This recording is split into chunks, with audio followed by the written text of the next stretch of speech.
మాసం సందర్భంగా మన కాసం ఫ్యాషన్స్ కిలో చీరలు కొనండి, అరకిలో చీరలు ఉచితంగా పొందండి. ఏకంగా ప్రధాని మోదీ ఇటీవల జరిగిన పరిణామాలను దృష్టిలో ఉంచుకొని నేరుగా విద్యార్థులకు ఒక సందేశాన్ని కూడా పంపించిన సందర్భం చూసాం. దేశ యువత ఫ్యూచర్ కంటే తనకు ఏది ముఖ్యం కాదనే అంశాన్ని కూడా నాటి సందర్భంలో ఆయన ట్వీట్ వేదిక కూడా చేసిన పరిస్థితి నెలకొంది. నిన్న అర్ధరాత్రి సైతం కూడా ఒక వీడియోను కూడా రిలీజ్ చేయడం జరిగింది. అంతా కూడా తామంతా ఉన్నాము, కేంద్ర ప్రభుత్వం అన్ని విధాల సహకారం అందిస్తుంది, కొత్త చట్టాలను తీసుకురాబోతున్నాం, ఆ చట్టాల వేదికగా కూడా 10 ఏళ్ల జైలు శిక్ష విధించే విధంగా చర్యలు చేపడతాం, 10 కోట్ల రూపాయల జరిమానా విధించే విధంగా చర్యలు చేపడతామనే అంశాన్ని స్పష్టం చేసినప్పుడు కూడా ఇక్కడ విద్యార్థులు 37 రోజుల నుంచి కూడా దీక్షను విరమించకుండా ముందుకు వస్తున్న సందర్భం చూసాం. అనేక మంది విద్యార్థులు వేలాది సంఖ్యలో నేరుగా జంతర్ మంతర్లకు వచ్చి ఆందోళన వ్యక్తం చేస్తున్నారు. ఆందోళన చేస్తున్న విద్యార్థుల కోసం అనేక రకాలుగా బయట నుంచి కావచ్చు, ముఖ్యంగా జొమాటో, స్విగ్గీ లాంటి డెలివరీ సంస్థల నుంచి నేరుగా జంతర్ మంతర్లు ఆందోళన చేసిన విద్యార్థులకు భోజనాలు అందించిన పరిస్థితి నెలకొంది. ఎక్కడ కూడా విద్యార్థులకు ఎలాంటి ఇబ్బందులు రాకుండా అనేక మంది వారందరికీ కూడా హెల్ప్ చేసిన సందర్భాన్ని చూసాము. ఏకంగా విద్యార్థులకు సంబంధించిన అంశంలో ఖచ్చితంగా అదే దీక్ష స్థలం ఉంటాం, ఖచ్చితంగా కేంద్ర మంత్రి రాజీనామా చేస్తారని కూడా మొదటి నుంచి విద్యార్థులు డిమాండ్ చేస్తున్న ఆ విద్యార్థుల డిమాండ్ మేరకు మొదటిసారిగా కేంద్ర మంత్రి రాజీనామా చేయడం కూడా సెన్సేషనల్ అని చెప్పాల్సి ఉంటుంది. ఇది ఒక విద్యార్థుల విజయంగా దీని అందరూ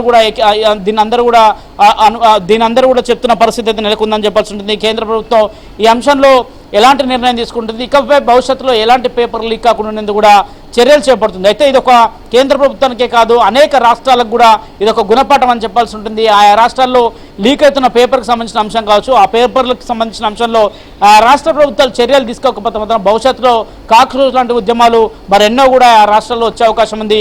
యువత యొక్క ఉక్కు సంకల్పం కావచ్చు, యువత యొక్క ఆందోళన కావచ్చు, ఆందోళనకు ఏకంగా కేంద్రం దిగి వస్తే ఇక రాష్ట్రాలలో కూడా అలాంటి పరిస్థితులు ఎదురయ్యే అవకాశం ఉంది. కనుక ఖచ్చితంగా పేపర్ ఎగ్జామ్ నిర్వహించే సందర్భంలో కావచ్చు, రాష్ట్రాలు కావచ్చు, కేంద్ర ప్రభుత్వాలు కావచ్చు కొంత కఠినంగా అమలు చేయకపోతే మాత్రం ఇక్కడ ఢిల్లీలో కాక్రోచ్ పార్టీ కావచ్చు, ముఖ్యంగా కేంద్ర ప్రభుత్వానికి ఎదురైన ప్రతి సవాలు కూడా ఆ రాష్ట్రాల్లో కూడా ఎదురయ్యే అవకాశాలు చాలా స్పష్టంగా కనిపిస్తున్నాయి. ఇప్పటికైనా కేంద్రం కావచ్చు, ముఖ్యంగా రాష్ట్రాలు కావచ్చు కొంత కఠినంగా వ్యవహరించాల్సి ఉంటుంది.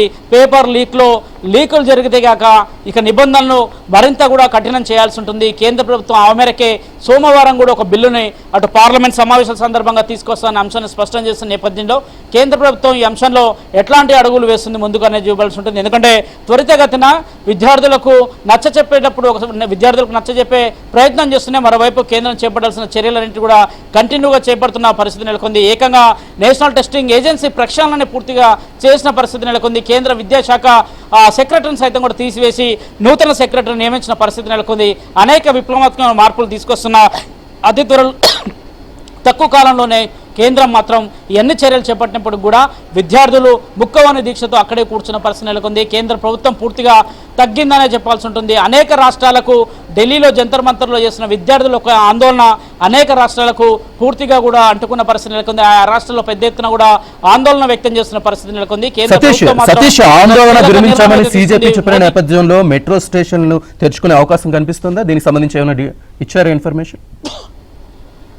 ఎస్, ఖచ్చితంగా శ్రీనివాస్, ప్రస్తుతానికి ధర్నా వేదిక వద్దే వేలాదిగా విద్యార్థులు కావచ్చు, ముఖ్యంగా కాంగ్రెస్ పార్టీకి సంబంధించిన మద్దతుదారులు కావచ్చు, వారంతా కూడా అదే వేదిక వద్ద ఉన్నారు. కనుక ఖచ్చితంగా సాయంత్రం వరకు కూడా ఈరోజు మెట్రోకు సంబంధించిన అంశంలో ఎక్కడ కూడా ఒక స్పష్టత ఇచ్చే అవకాశాలు కూడా చాలా తక్కువ కనిపిస్తాయి. ఎందుకంటే వేలాది సంఖ్యలో వచ్చిన విద్యార్థులంతా ఒకసారి మెట్రో స్టేషన్ల గేట్లు తీసి వారందరినీ వదిలితే కొంత అక్కడక్కడ తొక్కిసలాట జరిగే ప్రమాదం కూడా ఉన్న నేపథ్యంలో కేంద్ర ప్రభుత్వం దీనిపైన కావచ్చు, ఢిల్లీ డిఎంఆర్సీ కావచ్చు, ఢిల్లీ మెట్రో రైల్ కార్పొరేషన్ సైతం కూడా దీని మీద ఒక కీలక నిర్ణయం తీసుకునే అవకాశం ఉంది. ఇప్పటికే ఢిల్లీలో 18 మెట్రో స్టేషన్ల గేట్లను మూసివేశారు. ప్రధానంగా అటు సెంట్రల్ సెక్రటేరియట్ కావచ్చు, పటేల్ చౌక్ కావచ్చు, అదేవిధంగా రాజీవ్ చౌక్ కావచ్చు, ఇతర ప్రాంతాలు అనేక ప్రాంతాలలో కూడా మొత్తం 18 మెట్రో స్టేషన్లు కంప్లీట్గా మూసివేసిన పరిస్థితి నెలకొన్న నేపథ్యంలో వాటన్నిటిపైన కూడా వాటికి సంబంధించిన అంశంలో కూడా ఇప్పుడు డిఎంఆర్సీ కూడా కీలక నిర్ణయం తీసుకున్నట్టు తెలుస్తుంది. ఎందుకంటే ఉద్యమానికి సంబంధించిన అంశంలో అనేక మంది ఆందోళన నేపథ్యంలో కేంద్ర మంత్రి రాజీనామా చేశారు కాబట్టి ఇక సమస్య తెలుసుకుపోయింది కాబట్టి ఖచ్చితంగా డిఎంఆర్సీ కూడా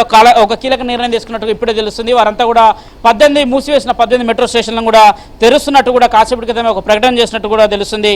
ఇక మెట్రో సేవలను యథావిధిగా మెట్రో గేట్లను మూసివేసిన వాటిని కూడా తెరిచి యథావిధిగా మెట్రో సేవలు అయితే కొనసాగిస్తారని చెప్పాల్సి ఉంటుంది. కానీ వేల సంఖ్యలో జంతర్ మంతర్ వద్ద ఉన్న ఆందోళనకారులు ఈ రోజు సాయంత్రానికి అది ఖాళీ చేస్తారా లేదా రేపు ఉదయానికి వాళ్ళంతా వెళ్ళిపోతారనేది కూడా చూడాల్సి ఉంటుంది. కానీ పెద్ద సంఖ్యలో ఢిల్లీలో 37 రోజుల పాటు జరిగిన ఆందోళన ఢిల్లీని స్తంభింపజేసింది. ఏకంగా దేశ రాజధానిలో ఇంటర్నెట్ సేవలను సైతం కూడా మూసివేసిన పరిస్థితి నెలకొందని చెప్పాల్సి ఉంటుంది. పూర్తిగా ఇంటర్నెట్ సేవల్ని మూసివేసి నేరుగా కేవలం కాలింగ్స్కి మాత్రం అనుమతించిన పరిస్థితి నెలకొంది. కాక్రోచ్ ఉద్యమం పెద్ద ఎత్తున జరుగుతున్న నేపథ్యంలో కేంద్ర ప్రభుత్వం ఈ కీలక నిర్ణయం తీసుకుంది. ఇక డిఎంఆర్సీ ప్రకటన మేరకు కూడా మెట్రో స్టేషన్లు కూడా ఓపెన్ అవుతున్న పరిస్థితి అయితే కనిపిస్తుంది. Srinivas, right, thank you Satish.